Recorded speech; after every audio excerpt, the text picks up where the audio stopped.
Ito yung arenola ko. Nilinis ko na. Ayokong iasa sa anak ko ang paglilinis ito. Hanggat kaya ko, gagalaw ako. Ang hirap.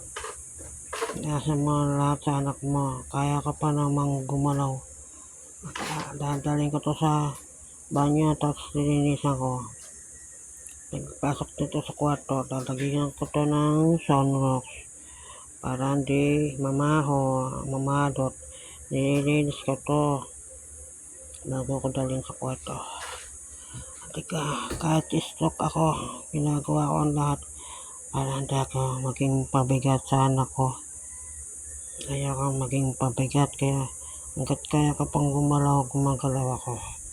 Salamat sa Diyos sa binibigyan pa ako ng lakas ng katawan.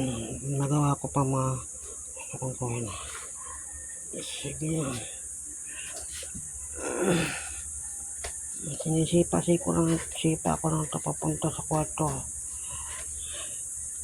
Sira na ngayon rin yun dito. Gawa ng upuan kong may gulong. Ang hirap din ma-stroke. Buti lang hindi ako bedridden. Salamat sa Diyos. Binibigyan niya pa ako ng lakas para magawa ko pa mga bagay na hindi ko iaasa sa anak ko lahat.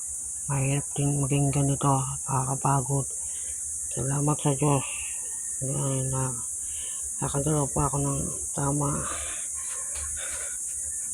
Hirap din itong papanda ka ng upo ang may gulong. Nakakapagod din.